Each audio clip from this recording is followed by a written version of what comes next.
चलिए दोस्तों, आज हम लोग हिंदी व्याकरण को करने वाले हैं। हिंदी व्याकरण के अंतर्गत जो है आज हम लोग संज्ञा के बारे में जानेंगे। लेकिन उससे पहले हम लोग ये जान लेते हैं कि पहले व्याकरण होता क्या है। व्याकरण पहले पढ़ने से, व्याकरण के अंतर्गत जाने से पहले हम लोग ये जान लेते हैं कि व्याकरण होता क्या है।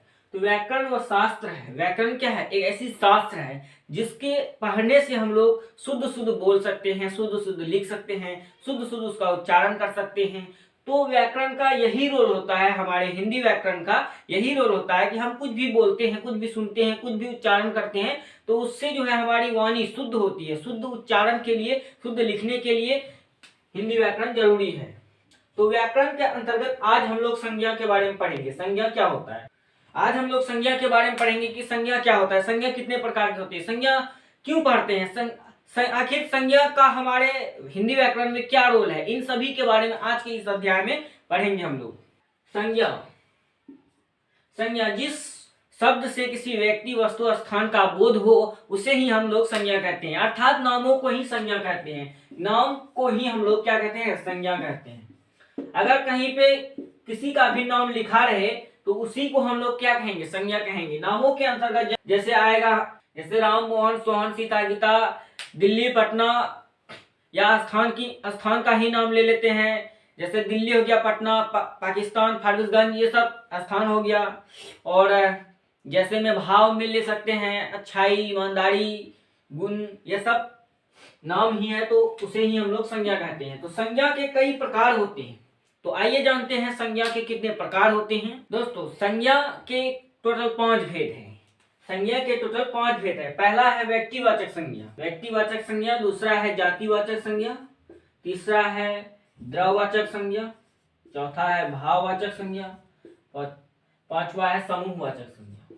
तो संज्ञा को 5 भागों में बांटा गया है। पहला तो व्यक्तिवाचक, दूसरा जातिवाचक, तीसरा द्रववाचक, चौथा भाववाचक, पांचवा समूहवाचक। तो संज्ञा को टोटल 5 वर्गों में बांटा गया है। आइए एक एक करके जानते हैं। तो पहले जान लेते हैं व्यक्तिवाचक संज्ञा क्या होता है। ये जो व्यक्तिवाचक है, क्या किसे कहते हैं व्यक्तिवाचक संज्ञा? तो व्यक्तिवाचक संज्ञा क्या है? व्यक्तिवाचक संज्ञा जिस शब्द से किसी व्यक्ति, पशु, पक्षी या स्थान, जिस चीज का भी नाम का ही बोध हो उसे हम व्यक्तिवाचक संज्ञा कहते हैं। यानी इनमें से किसी खास व्यक्ति का नाम हो।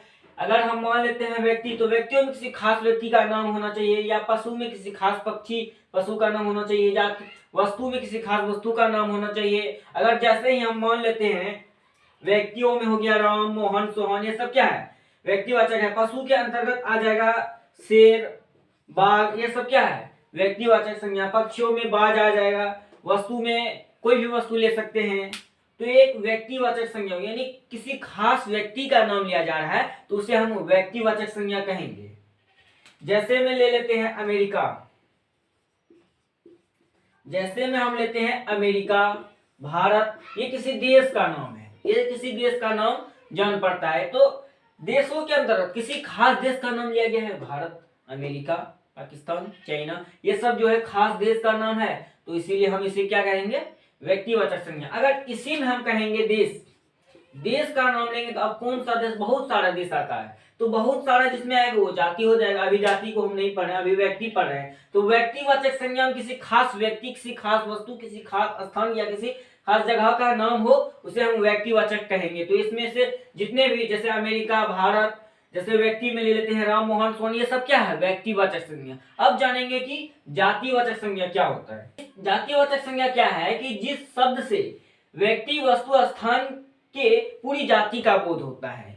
तो हम लोग जातिवाचक समझेंगे कि जातिवाचक में पूरे जाति का ही बोध आ जाता है। यानी किसी व्यक्ति का ही अगर नाम लिए तो उस व्यक्ति में जितने भी लोग आते हैं उन सभी आ जाते हैं। और वस्तु में अगर लेंगे तो उसकी पूरी वस्तु की जाति आ जाएगी। और स्थान का लेंगे तो पूरे स्थान आ जाएगा। जैसे में लेते हैं व्यक्तियों में लेंगे इंसान, तो इंसान का मतलब हुआ कि पूरी इंसान जाति हो गया। अगर मानव, अगर हम लेंगे आदमी लेंगे तो आदमी में जितने भी आदमी हैं वो सभी आ जाएगा। अगर उसमें व्यक्ति में लेंगे, अगर जैसे औरत लेंगे तो औरत के अंतर्गत जितने भी औरत हैं वो सभी आ जाएगा। अगर हम लेंगे इसमें लड़का तो जितना भी लड़का जाति है वो सब आ जाएगा। अगर वस्तु में अगर हम लेंगे कलम, तो कलम अगर बोले हैं तो कौन कलम? लाल कलम होता है, ब्लू पेन होता है, बहुत तरह का कलम होता है। तो सभी पूरी जाति आ जाएगी। अगर हम इसी में लेंगे गाय, तो गाय तो कई तरह का होगा।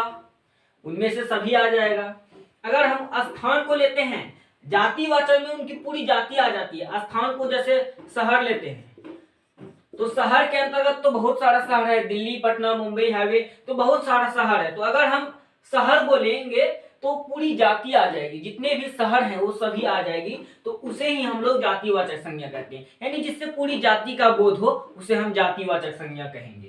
अब हमारा तीसरा है भाववाचक संज्ञा। तो भाववाचक जान लेते हैं कि भाववाचक संज्ञा क्या होता है। हम लोग जानेंगे कि भाववाचक क्या होता है। तो भाववाचक क्या है कि जिस शब्द से व्यक्ति या वस्तु के गुण, धर्म, अवस्था अथवा कार्य, व्यापार आदि का जो हमें पता चलता है उसे हम भाववाचक संज्ञा कहेंगे। जैसे हम ले लेते हैं या किसी व्यक्ति या वस्तु के गुण, अगर मान के चलिए अगर हमारे अंदर कुछ अच्छाई है तो ये अच्छाई क्या कहलाएगा, अच्छाई।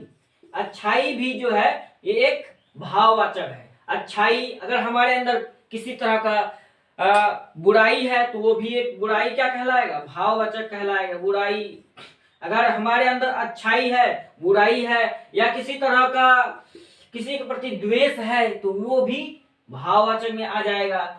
और जैसे गुण, गुण अभी बता चुके हैं, अच्छाई और बुराई। जैसे धर्म, सभी लोगों का अलग अलग धर्म होता है, वो धर्म भी भाववाचक में आ जाएगा।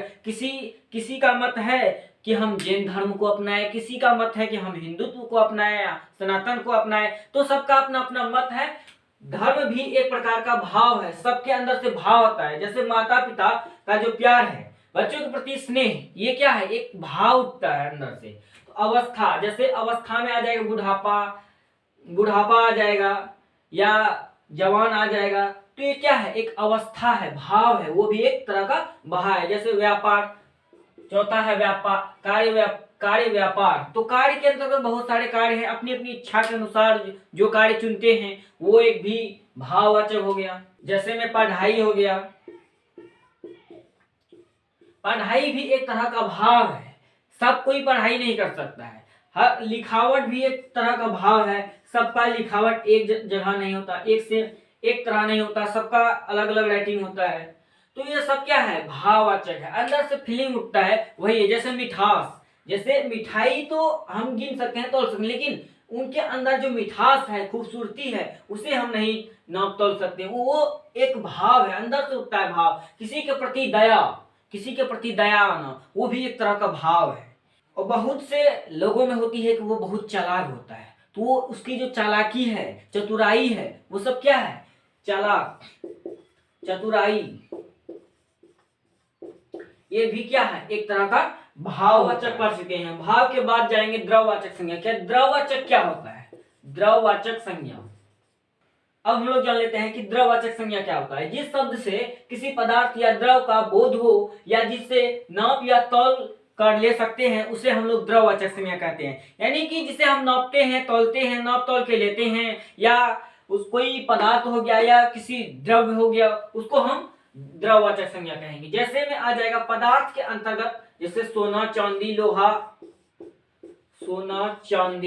लोहा, पित्तल, ये सब क्या है, ये भी एक तरह का पदार्थ है। और दूसरा में द्रव में जैसे तेल हो गया, तेल, पानी, केरोसिन, डीजल, दूध, ये सब क्या है, द्रववाचक है। दही, ये सब क्या है, द्रववाचक है। और उनमें से जिसे हम नाप तौल भी सकते हैं, अगर जैसे चावल हो गया, चावल हम लोग कैसे लेते हैं, नाप तौल के लेते हैं, तो ये भी एक तरह का द्रववाचक हो गया। और जैसे में ले लेते हैं सब्जी, तो सब्जी कैसे लेते हैं, नाप तौल के लेते हैं, सब्जी भी आ जाएगा। मतलब जो भी चीज नाप तौल के लेते हैं या कोई भी चीज पदार्थ है, पदार्थ किसे कहेंगे, पदार्थ किसे कहते हैं, वे वस्तु जो स्थान घेरे, जिसमें कुछ भार हो। तो जितना भी पदार्थ है, जैसे ये सोना, चांदी, ये सब क्या है, पदार्थ ही है, तो ये सब क्या हो जाएगा, द्रववाचक संज्ञा। अब हम लोग जानेंगे कि जातिवाचक पढ़ चुके हैं, द्रववाचक पढ़ चुके हैं। अब हम लोग जानेंगे समूहवाचक संज्ञा क्या होता है। समूह यानी किसी सभा के रूप में होता है, तो उस सभा के बारे में जानेंगे कि समूहवाचक क्या होता है।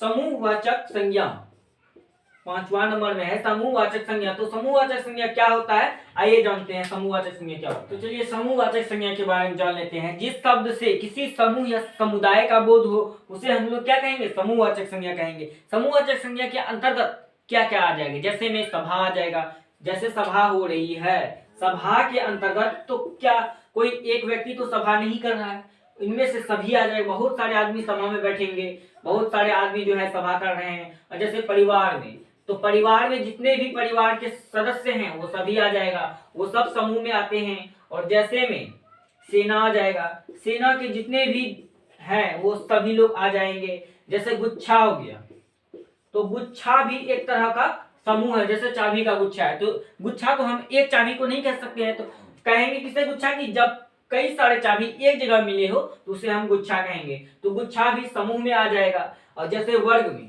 वर्ग क्लास, जैसे वर्ग हो, वर्ग हम किसे कहेंगे, यानी जिसमें बहुत सारे बच्चे बैठे हो, तो वर्ग भी एक तरह का सभा है, समूहवाचक संज्ञा है। और जैसे संघ हो गया, संघ में कई सारे होते हैं। गिरोह, गिरोह क्या है कि कई ऐसे बदमाश लोगों का संघ होता है जिसे हम लोग गिरोह कहते हैं।